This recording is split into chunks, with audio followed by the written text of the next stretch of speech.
राजधानी लखनऊ में हैं और राजधानी लखनऊ में इसलिए हैं क्योंकि राजधानी लखनऊ में बाबा का बुलडोजर अभी कुछ दिन पहले गरज रहा था, बरस रहा था और अकबर नगर को जमीजोत कर दिया, मिट्टी में मिला दिया और आज अकबर नगर पूरी तरीके से क्लीन चिट हो गया।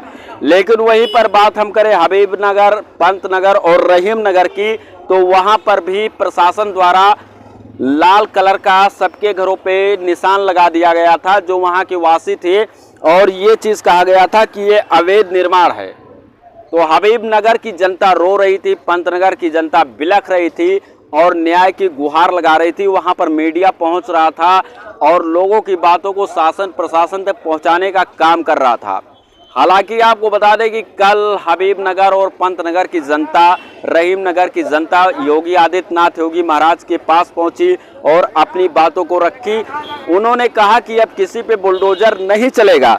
लेकिन अब सोचने वाली बात यह है कि बुलडोजर आखिर क्यों नहीं चलेगा? अगर वो अवैध निर्माण था, वहां पर प्रशासन द्वारा गलत तरीके से निशान लगाया गया या वाकई में अवैध निर्माण था?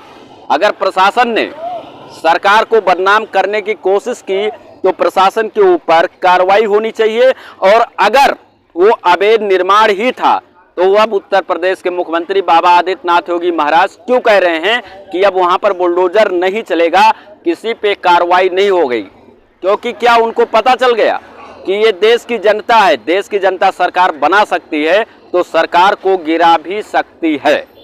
हालांकि मैं अपने जुबान से कुछ नहीं कहूंगा, मैं सिर्फ सड़कों पर उतरा हूं और देश की जनता से जानने का प्रयास करूंगा कि क्या वाकई में हबीब नगर, पंत नगर और रहीम नगर अकबर नगर की तरह अवैध है या फिर अवैध करने का साजिश किया जा रहा था जिसमें प्रशासन सक्सेसफुल नहीं हो पाया। सर बहुत बहुत स्वागत है आपका। बहुत बहुत बधाई आपको। सर, जिस तरीके से आपने देखा कि अकबर नगर को जमींदोज कर दिया गया और अकबर नगर की जनता को कहीं ना कहीं पे शिफ्ट करने के लिए सरकार बता रही है कि हमने शिफ्ट भी कर दिया, लेकिन वहीं पर हबीब नगर, रहीम नगर और पंत नगर के भी जनता के घरों पर लाल निशान लगा दिया गया था। हालांकि वहां की जनता मुख्यमंत्री के पास पहुंची और मुख्यमंत्री ने ये आश्वासन दे दिया कि आपका घर नहीं टूटेगा। अगर वो अवैध था या अवैध का साजिश किया जा रहा था, आप क्या सोचते हैं? देखिए, सबसे बड़ी बात है कि मुख्यमंत्री ने, हमको जो लग रहा है, मुख्यमंत्री के निर्देशन पर शासन का कोई इस तरह का शासनादेश नहीं जारी हुआ है कि जो टूट गया है वो तो टूट गया है। जो टूटने के नाम पर जो आवासें चिन्हित हुए हैं उनको रोकने के लिए अस्थायी रूप से सरकार का, शासन को कोई निर्देश नहीं है। अब ये कहना कि नहीं साहब मुख्यमंत्री रोक दिए हैं, तो आखिर मुख्यमंत्री किस कारण रोक दिए हैं? अगर मुख्यमंत्री के नजर में अगर अवैध कॉलोनी गिर रही हैं तो आखिर रोकने का क्या औचित बनता है? भाई आपने अपने टारगेट का 2/3 मकान को आपने जमीन दोज करा दिया, तो अब आपको कैसे ये आपके दिल में आ गया कि नहीं साहब ये जनता के साथ अन्याय है, ये बुलडोजर की कार्रवाई जनता पर नहीं होनी चाहिए, हमको ये कार्रवाई नहीं करनी चाहिए? मुझे लगता है, क्या लगता है आपको, बाबा डर गए या फिर बाबा को दया आ गई? मैं बाबा को डरने और डराने की बात नहीं करता। दया आ गई क्या? बाबा चूंकि मुख्यमंत्री हैं, ताकतवर हैं, संत हैं, तमाम बातें हैं। मैं बाबा को मैं चुनौती नहीं दे सकता, न बाबा को उस विवाद के परिधि में डाल सकता हूं। चुनौती की बात नहीं है सर, चुनौती की बात नहीं, पूरा हो जाने दीजिए। मैं उनको इसके परिधि में नहीं लाना चाहता, लेकिन बाबा ने जो परिधि को खुद बनाया है तो बाबा उस परिधि को तोड़ भी नहीं सकते। बाबा भी उसी परिधि में रहेंगे जिस परिधि में तमाम लोगों का आपने घर गिरवाया है। और ये कहने से भी आप जिम्मेवारी से नहीं बच सकते कि बगैर मर्जी का, बगैर आपका इशारा का उत्तर प्रदेश शासन का सिस्टम इतना जागरूक है इस विधि के प्रति, इस सिस्टम के प्रति, कानून के प्रति और लखनऊ के विकास के प्रति। तो मुझे लगता है मैं अपनी व्यक्तिगत ओपिनियन आपके चैनल पर रख रहा हूं कि सरकार को ये लग रहा है कि आने वाला कल में 10 विधानसभाओं का चुनाव है। 10 विधानसभा में भाजपा को लड़ना है। भाजपा के तमाम नेताओं को ये बताया गया है भाजपा के द्वारा कि हम 10 की 10 सीट में जीतेंगे, लेकिन उनको पता नहीं है शायद अपनी दहलीज को, इसलिए कि वो कभी दहलीज पर तो काम ही नहीं की भाजपा ने। अब की बार 400 पार, अब की बार 80 पार। ये छोटा आदमी नहीं, देश का प्रधानमंत्री सदन में बोलता है क्या साहब, अब की बार साहब 400 पार। एक मुख्यमंत्री अपने असेंबली में कहता है कि अब की बार 80 पार। उसके समर्थक कहते हैं वाराणसी में 10 लाख पार। उसके समर्थक लखनऊ में कहते हैं कि लखनऊ में 5 लाख पार। क्या हुआ? किसने रोक दिया? किसने बैरिकेडिंग आपके सामने खड़ा कर दिया? नहीं, ये अहंकार जो है, ये आपका जो अहंकार था, ये वर्तमान भारत के संविधान पर चोट कर रहा था।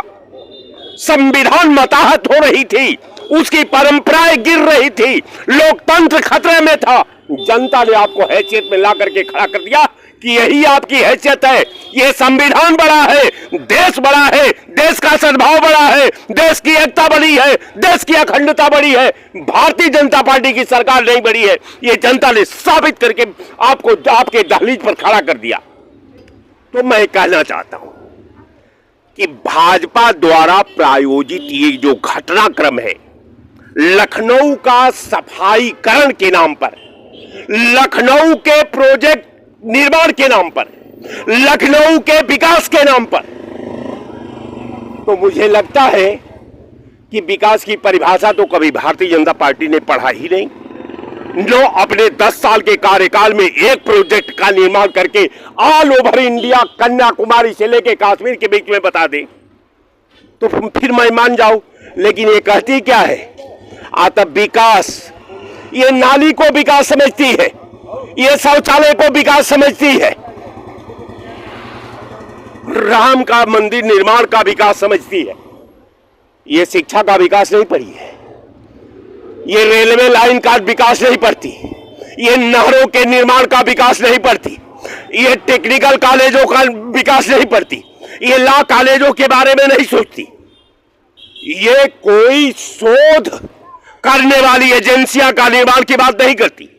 ये केवल हिंदू मुसलमान की बात करती है, ये अगड़ा पिछड़ा की बात करती है, ये दलित पीड़ित की बात करती है। केवल राम राम राम राम। मैं बताया कि ये राम वही है इनका जो। मेरा अब आपकी बात को काटेंगे, हमारा जो सवाल था, क्योंकि वीडियो लंबी हो जाएगी, सिर्फ आप ये बताइए कि पंत नगर, हबीब नगर और अबरार नगर अवैध था, लाल निशान लगा दिया गया, तो फिर कैसे उसको ग्रीन कर दिया गया? ऐसा है कि आप चिंता न करिए, कहीं विपक्ष मजबूत है इसलिए तो। आप उसकी चिंता मत करिए।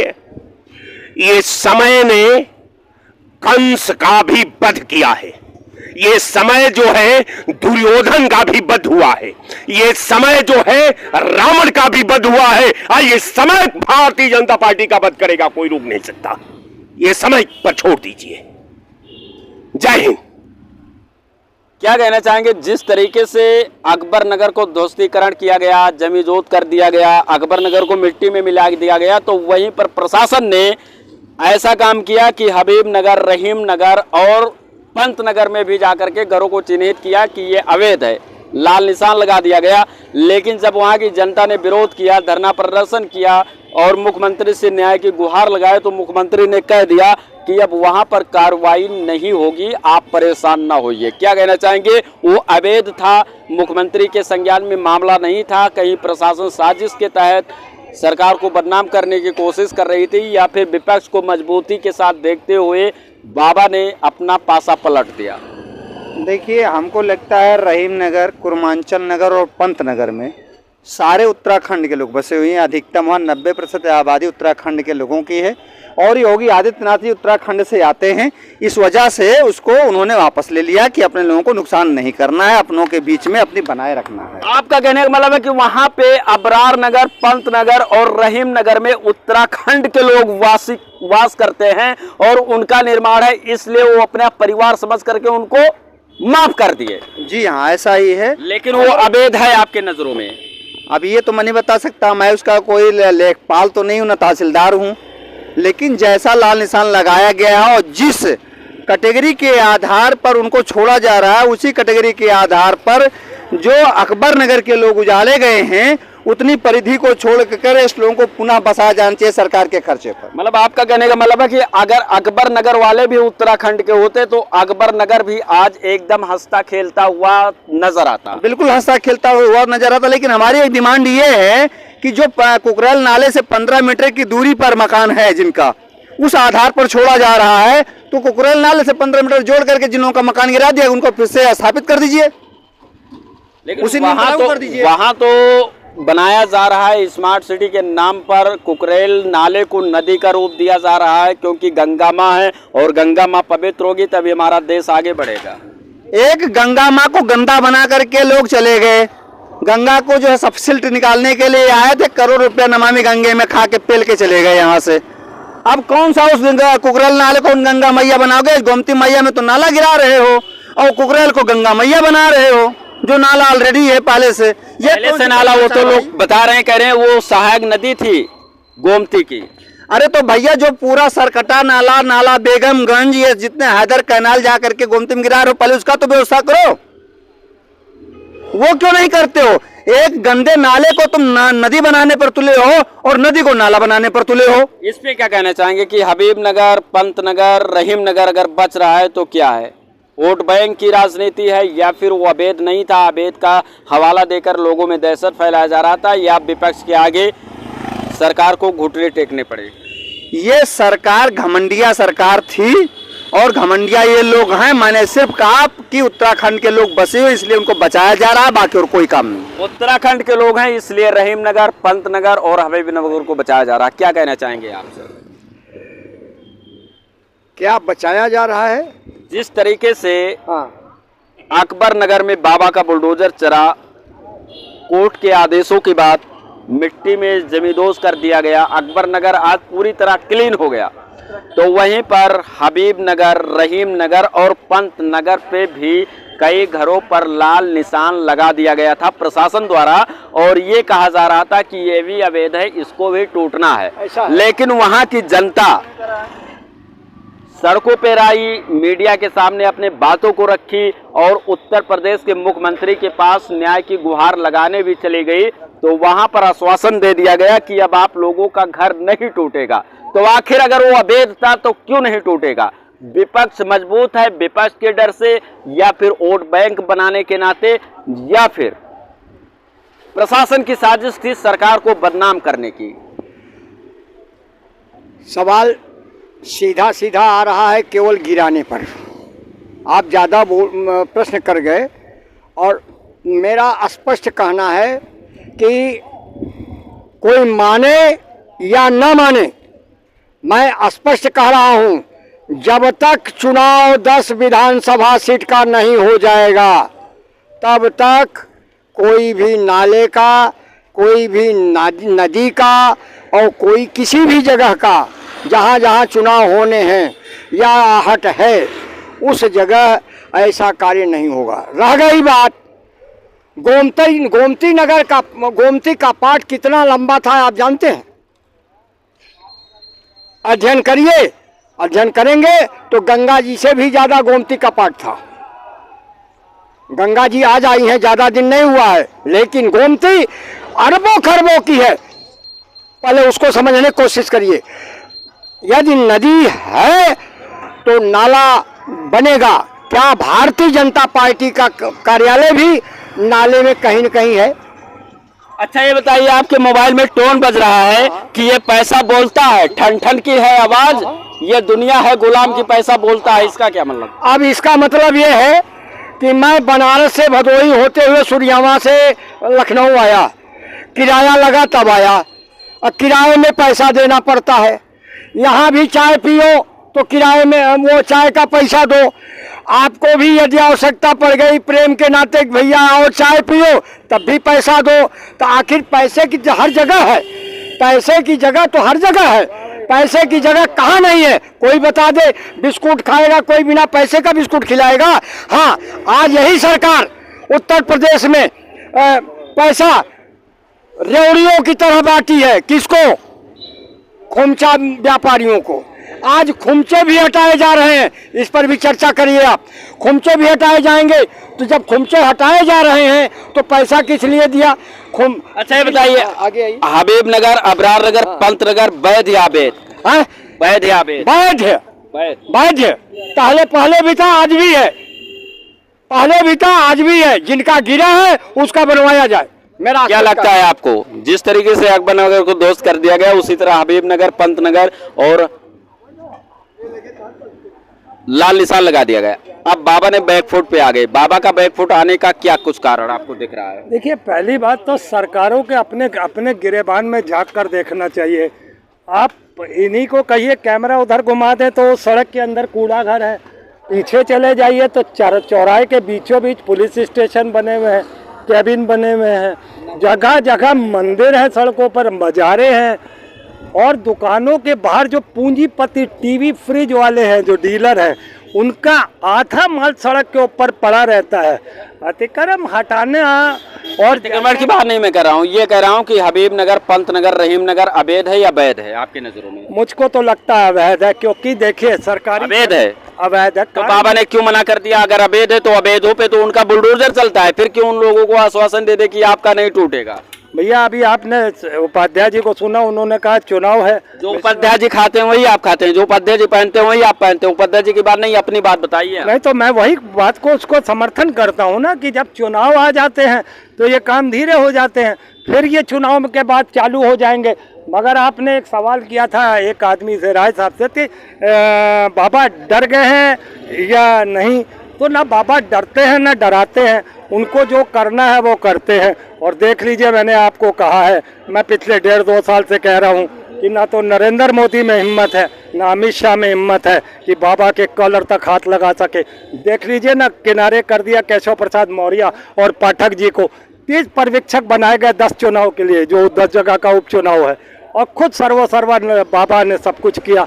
आप कहाँ हैं? बाबा के लिए तो दिल्ली तक दौड़ लगाई जा रही है कि बाबा की कुर्सी खाली हो जाए, और 2027 के पहले तक बाबा की कुर्सी की खाली करवाने के लिए बिल्लियों की झुंड लग गई है शेर को नीचे उतारने के लिए। डॉन का डायलॉग सुना है? ये नामुमकिन नहीं है, ये मुमकिन नहीं है कि कोई हटा ले।